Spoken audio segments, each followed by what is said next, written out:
Have you had an AI job interview? Would you prefer to be interviewed by AI than by a human? And how would you expect AI recruiters to perform compared to humans? Welcome to the Chicago Booth Review podcast, where we bring you groundbreaking academic research in a clear and straightforward way. I'm Hal Weitzman, and today I'm talking with Chicago Booth's Brian Jabarian about his research on AI interviews. Will they make human-to-human job interviews a thing of the past? Brian Jabarian, welcome to the Chicago Booth Review podcast. Thank you very much for having me, Al. Now listen, you're an economist at the Booth's Center for Decision Research and also at the Center for AI, and we're here to talk to you about AI, specifically AI interviews, and the paper that you've written looking at using AI for job interviews, voice AI. What does voice AI mean, and what are you trying to do with this research? Yeah, so in this research, basically, we're trying to understand how voice AI, which is a combination of three technologies. One is a large language model, how to process and ask questions. The second technology is like it's speech to text, how to understand what you're saying in a spoken way, transforming this into text. And then the reverse, which is transforming text to speech such that the AI can answer back in a spoken way as well. Okay, so it's basically, as a user, what I'm experiencing is like a phone call, Yeah. with a chatbot.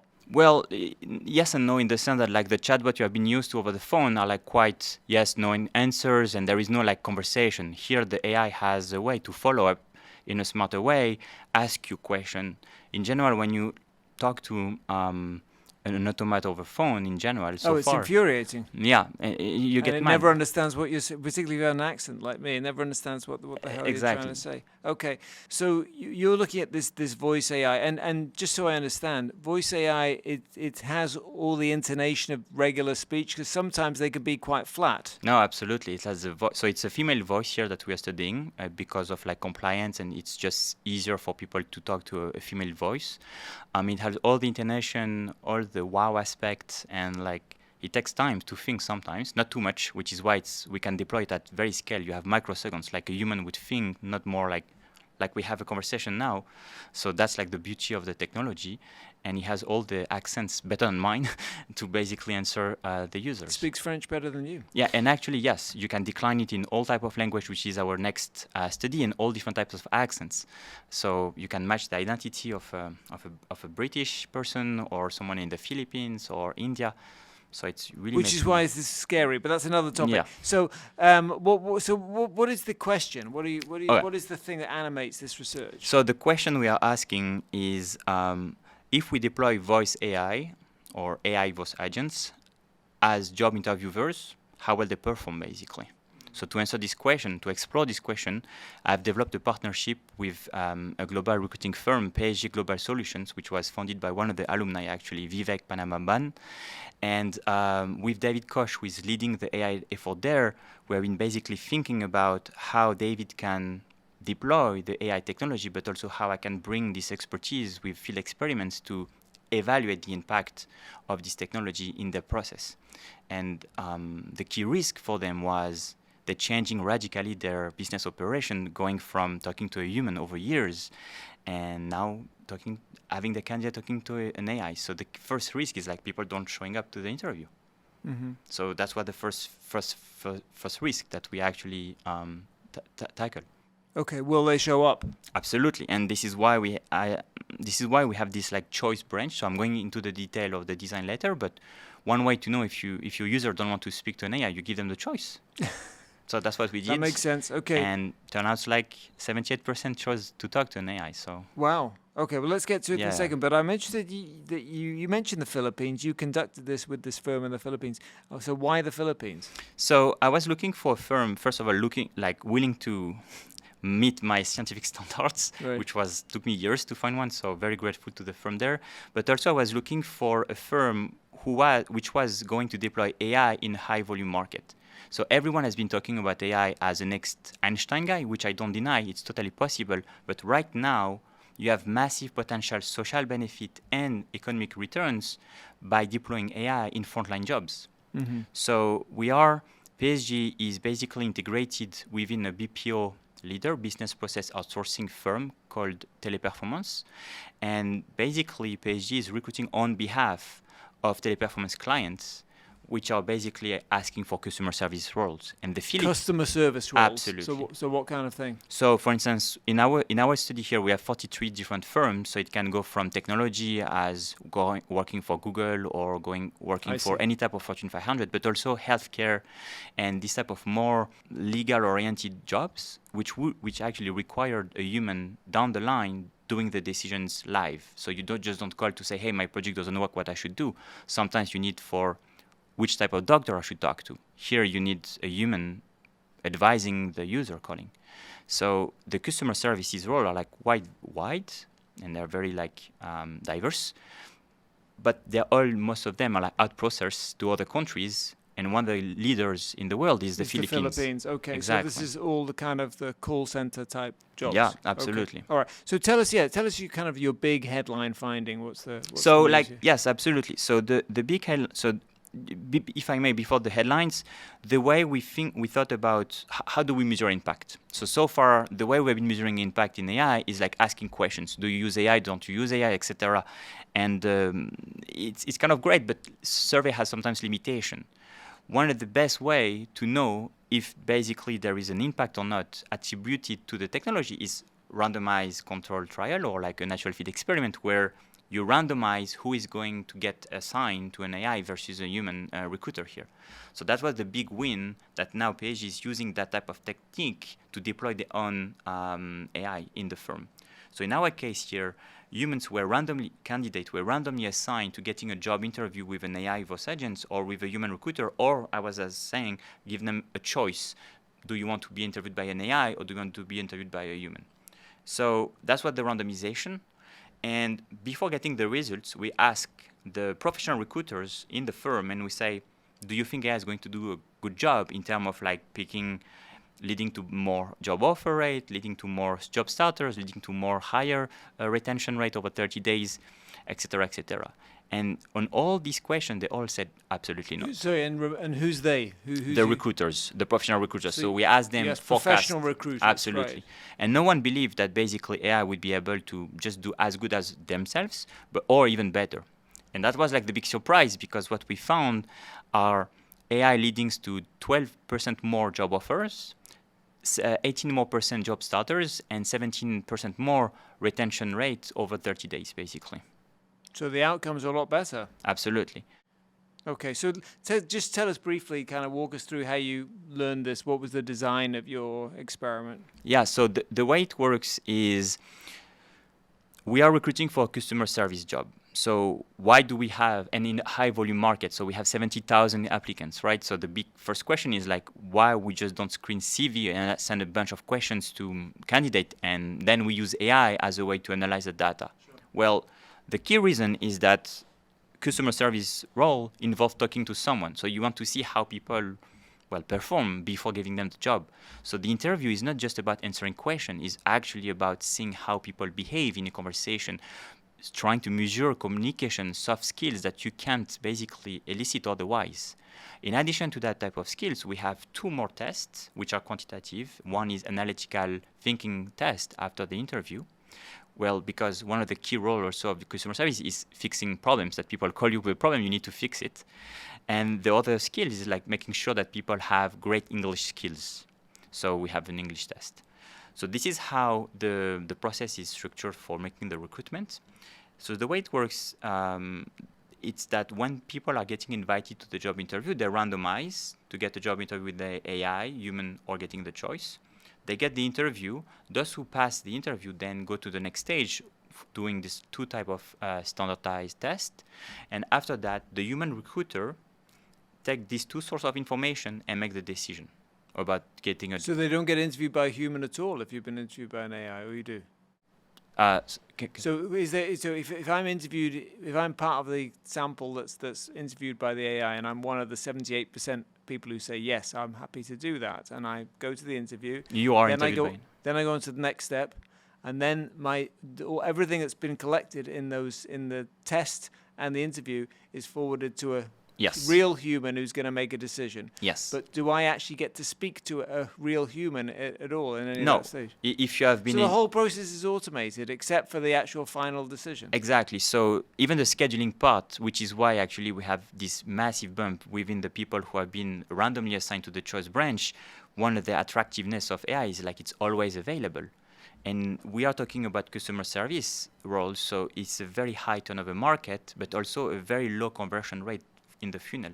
Why? Because people are constantly applying to jobs, so any minute saved here through the point of the interview is actually a big win for the firm and for the candidates. So the availability of AI is one of the key reasons, I believe, leading to this type of choice to be interviewed by an AI. Okay. Now you said that you asked the expert, that the recruiters, no surprise, they said the AI couldn't do the job that they've been doing. I mean, what would anyone say? But the results were surprised them, I guess. Did it surprise you? What did you expect to find? Yeah, I was very surprised because so far we have been thinking in the academic community, but also in the technology sector, of AI as some technology that provide information to humans. And here we are actually shifting the paradigm and saying, can AI actually collect information from humans directly from talking to them? So it's a very complex social task. What we have here is a complex coordination problem, talking, reacting, so I was not expecting AI to be better than humans in some dimensions. So yeah, very surprised. The big question is why this is happening. Why do you think AI is better at interviews than people are? Yeah, so there is like one key result I want to unpack because I think it's very important for the readers to know. So when we say that AI-led interviews leads to 70% more of retention rate, what we are saying here is something that we need to unpack. It means two things. It means extensive margin, so it hires more people, so they're more likely to also stay longer on the job. But it can also mean the intensive margin, which means that AI might be actually detecting other kind of people who are more likely, because of their characteristic, to stay on the job.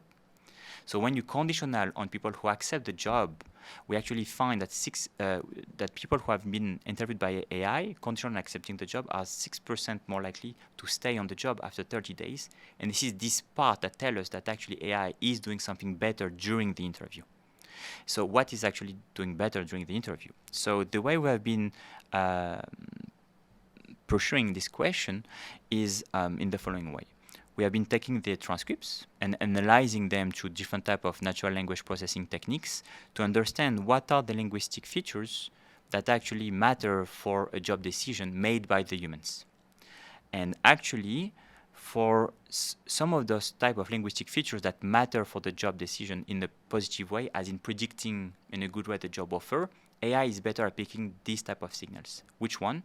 The interactivity. Interactivity during a conversation is a good predictor of you as a candidate getting a job offer down the road. Why? Well, because if you show basically interactiveness during the interview, it means that you are active and engaged in the conversation, and that's a good thing for customer service job, basically. I see.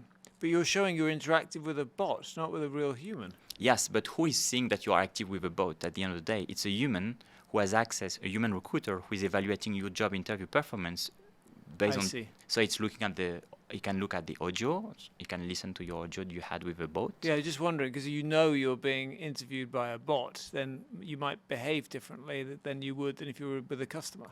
Yes, for sure, but at least here, of course, that actually I would like to talk a lot about because, like with David Koch, Well, maybe after the break we can get to that. Yes. But go ahead. No, but like basically what I'm trying to say here about the type of, so we have this map of different linguistic features like vocabulary, richness, etc. The one that AI is speaking is the one that matter most for the job decisions, but also there are some linguistic features that are negative predictors of a job offer. Back channel cues, these kind of things, which are not great for customer service, as said by the human recruiters, right? And actually, the AI is good as shifting the job interview from going away from this type of linguistic features and prompting the humans to be more able to show the type of interactivity that matter for the job decision. Brian Jabarian, in the first half, we talked about your research about AI interviews. and how all the good things that can and if you're not a recruiter, I guess all the good stuff that can flow from AI interviews. And you mentioned right at the end there before we went to a break about filler words, the ums and the ers, and how that's usually a bad sign for a recruiter, but that the AI was somehow, I want to know how, able to steer people away from that kind of language towards more productive, positive type of language that recruiters do look for. But just explain and tell us why is that happening? Yeah, so the why and the dynamic of the conversation itself, we are exploring in another project with a team. But for now, what I can say is that what we observe when we compare the two types of interviews, human-human versus human AI interviews, what you observe is that, first of all, the human recruiters tell us, look, we don't like people when they don't say from the data that if people have too much of those filling words, it's not a good sign and we will not make a job offer. And what we see is that during the human AI interviews, those type of occurrences occur less.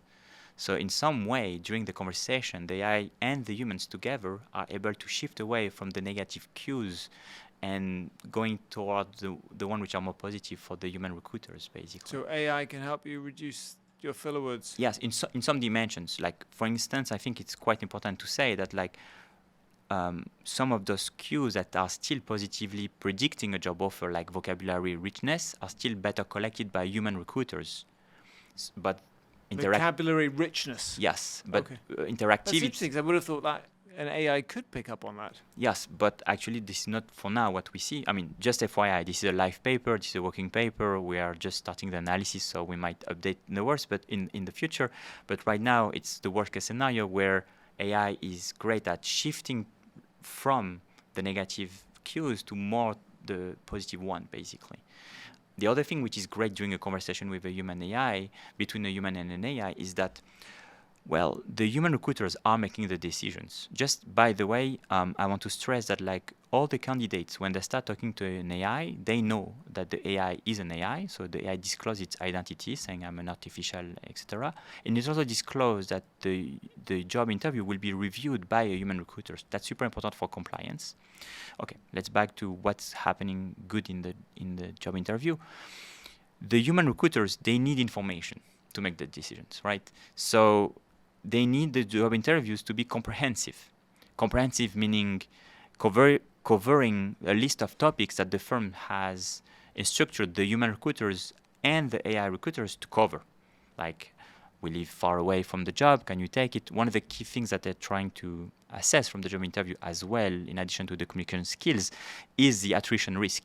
Like, are you going to take the job? Are you going to stay the job? Because of the high turnover, anyone you can save, 30 days is really amazing down the line. The AI constantly leads to more comprehensive job interviews, which themselves are a positive predictor of getting a job offer. Okay. And comprehensive, you mean longer? Covering more topics. Yeah. At least 8 of the 14 topics.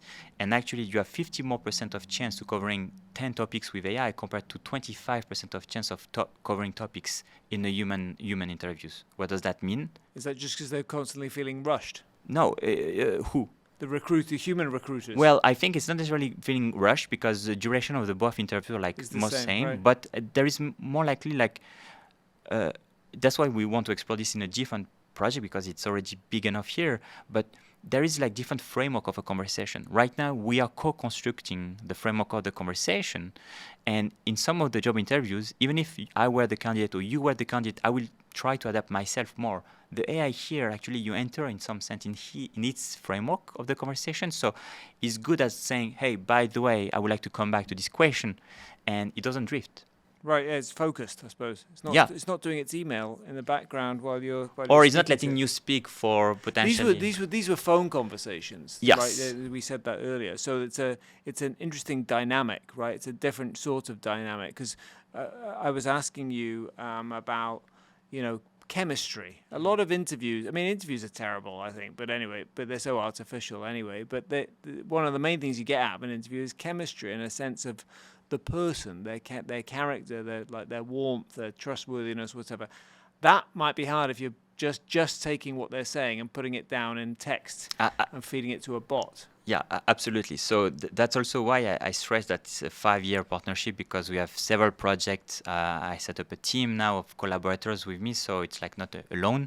And like in one of the other project, basically we're trying to investigate this. What would be the optimal hiring system concerning the type of signal that you care about as a recruiter? If you care about the type of signal you mentioned here, well, maybe the optimal setting here would be, for some part of the interview, you talk to an AI and then you switch back to a human, like for the humans' values and the values of a company. Maybe, to show like a good face to the candidate, you want first to talk to a human and then switch them for...